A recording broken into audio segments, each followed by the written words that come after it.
it's, people very isolated, particularly seniors, which I know we're going to be talking about. Yeah. And So what are some things that people can look for in their senior citizen loved ones, family members or friends, or just people who are like family to them, for just symptoms or behavioral changes that may indicate that they may need extra help other than just the loving care of their family and friends? Well, first, I love working with seniors. It's my new favorite population. Is it? I'm the oldest therapist in the clinic now. And so, to me, the things that I would be looking at is the basics, which is eating, sleeping, physical movement or exercise. Okay. Or being socially isolated. And the fourth one is typically spiritual, something, whether it's walking outside or connecting with a church. Family isn't always enough, as you probably know. Even the most loving, well-connected families, we need other people to talk to. Yes, yeah. And so what I saw happening with seniors is depression coming in. And anxiety, they were the most threatened by the pandemic. And so going out became scary. Yeah. And there are things being offered now. We're trying to find external things, like there's an art group being offered on Zoom. And we're looking at a mindfulness group. But there are times when they need someplace to come because you'll feel it. I think loved ones will feel it. They can't help anymore.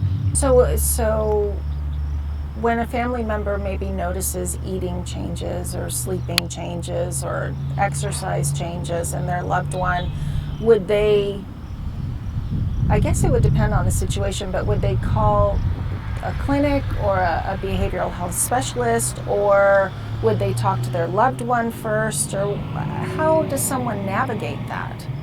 Especially if it's a loved one. Well, with HIPAA and all of that, it would be, if they're coming to appointments with, then you could bring it up to the physician. Especially here, because by saying, I know you have behavioral health services. Do you have anything for seniors? I noticed that my mom could use some extra support. Seniors, if you can get them to come in, they are the best patients because they're reflective. They've lived this full life. Oh, wow. And they can articulate what they feel and how different it is, particularly to have gone through this pandemic. Oh, okay. And they can articulate, they can reflect, and they're just very honest. And so that's one way. The other is for the helper, the support person, they could contact the Area 12, the agency. Oh, Area 12 and Aging, yeah. Yeah, they're a good resource.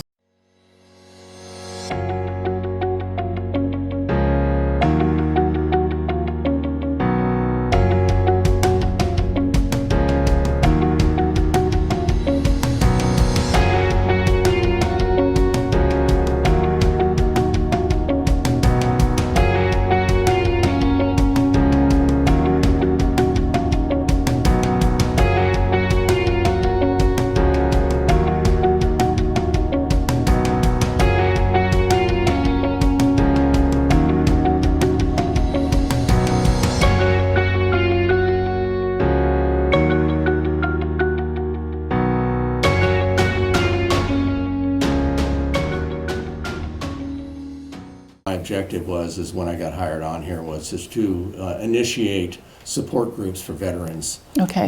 In other counties, larger I should say counties, there's an abundance of support groups, but in these rural counties such as Amador, Tuolumne, Calaveras, we found that there's very little, if any, support groups that have been going on and for veterans to attend. So that's my primary objective, is to get them in here and do support groups, etc., and let them, if nothing else, what I've come to find is there's a lot of things that they can or won't talk about with either family members or other people in society. So we are trying to get them associated within this atmosphere to have a support group with fellow veterans, so they can come in and identify any similarities, et cetera. And what we've come to find out so far is some of the veterans need support, and some of the veterans have the support that they're willing to share for the veterans that don't really have any. So that's kind of what we're doing right now, and we're still in the infant stages, if you will.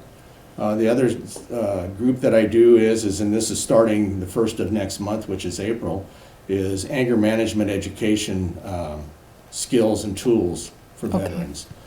Quite a few veterans have been diagnosed with PTSD, and what I've come to find out with the history that I've worked with them is a lot of times they have PTSD symptoms and or diagnosis, which also is associated with anger inappropriateness, if you will, because they don't know how to do it any other way, and also substance abuse. Okay. So with the anger management within the veteran community, does that, and actually the PTSD as well, does that look different in the veteran community than it does in the general population? Oh, definitely. Okay. Yeah, definitely. So what are the differences that would then make it better for them to come to a veterans group to get help? Well, I think primarily it's because of the information and the availability that we offer. Most outside, I won't say therapists, really don't have a lot of history and or experience with veterans. Okay. And not to say that I'm a therapist, because I'm not. I'm a program coordinator. So what I do is I try to set the veterans up in this group to start with, and then refer them out to either Veteran Administration, VSO, and or outside primary care, and or behavioral health with our county, depending on their status and availability. Okay. And so then what are the challenges of reaching the veteran population in a rural county? Well, a lot of it is how shall I put this? A lot of them don't want to communicate and or associate with something that they don't know anything about. So what we're trying to do, if you will, is just to get them familiarized with the aspect that we understand, if you will, and or we can identify with situations and issues that they're dealing with that they haven't been able to in the past, and or have not been able to get to. So for an example, transportation's huge here. And there's a lot of veterans that don't have access to a transportation. So we're bringing the situation and the groups and the information and experience to a localized area like Valley Springs. And the other part of it I was going to say too is all of the groups are available on Zoom also. So we have Zoom groups that are available starting the 1st of April. And what that might do is allow them to, because of either injuries or not wanting to come in and associate face-to-face, and or lack of transportation issues, allow them to interface with the services that we have here.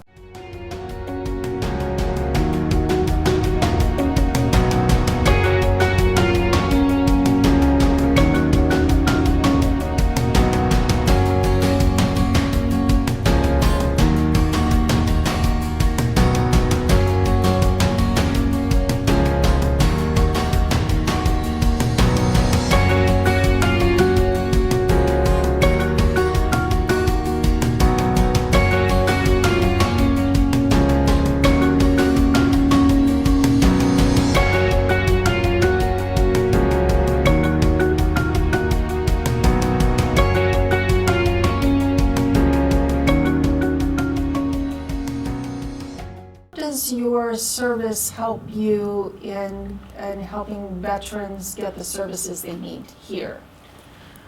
Well, I worked with the County Veteran Service Office to help them locate in here. You know, they lease the office space here. And I'm always, when I run into, I've always been an advocate for veterans, being a veteran myself and having used VA services. I'm always trying to help any veteran. So if I learn of a veteran in need or somebody looking for something, I'll point them to this veterans office here.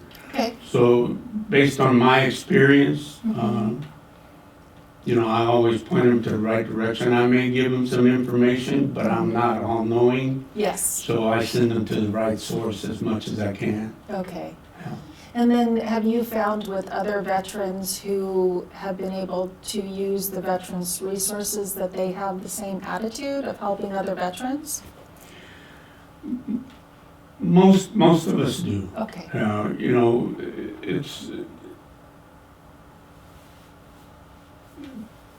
it's not just the Marines, but we always say we take care of each other. Yes. And when it comes to a fellow veteran being in trouble, we always try to take care of each other. I know personally speaking, there was a time in my life where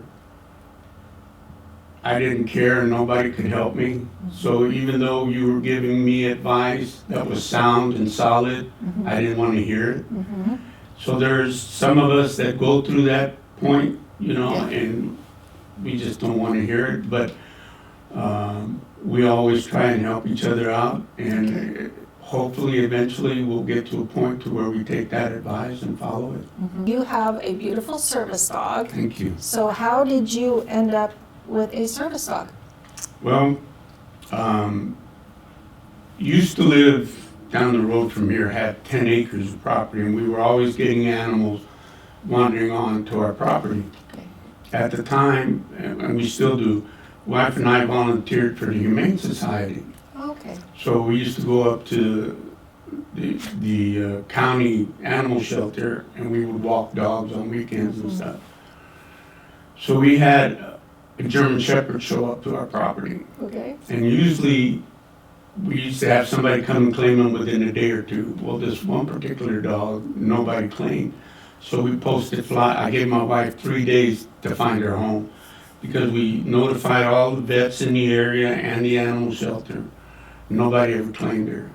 So 8.5 years later, she was still with me. Oh. But after a few months, I mean, she attached herself to me, and I was going through a real dark spot in my life at the time. I was having a lot of issues, and she attached herself to me, and whenever I was going through anxiety or anger issues, she would always come to me, and she would help me calm down. So we heard of a veteran in San Andreas who trained service dogs for veterans. Okay. And we went to him and we got trained. And her name was Chula. That was my first service dog. And it was instinctive with her, but if you and I got into a heated discussion, she would push against my legs to push me away from you. Oh. And if that didn't work, she would jump up and start licking me and get my attention to distract me from whatever was going on. And that's how I got started with service dogs. Wow. And I don't do well in crowds. Okay. So whenever we were in a store, we went shopping. My wife and I, family, we went shopping. If she felt me getting tense, or she would start building what I call a perimeter around me. If you started walking toward me, she'd get between us. So, and she would distract me by getting playful and stuff. So she always helped calm me down. So if there was one thing that you would want veterans to know about obtaining services or just moving forward, if they're having kind of a dark spot in their life, what would you tell someone? Reach out. Just reach out to another veteran, if nothing else. Reach out to the Veteran Service Office. These folks here are awesome. They will get you the help that you need. Neil is outstanding. He's a good counselor. He has a lot of resources. Angela and Brian are the same way. If you need to file a claim, even if you don't think you're entitled or you're eligible for a claim, find out for sure. Come and see them.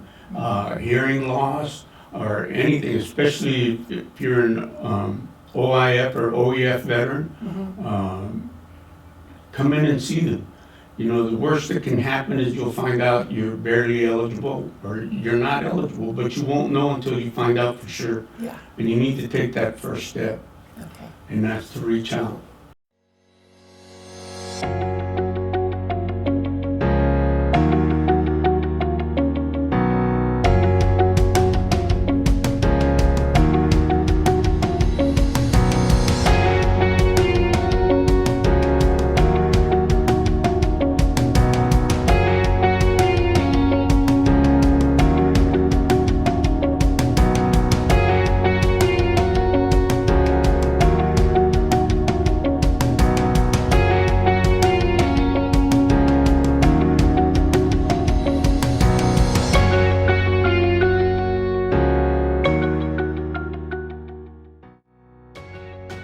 So are there a lot of different types of meditations? Yes. There are? Yes. Okay. Lots of meditations. So how would someone make sense of what would be right for them?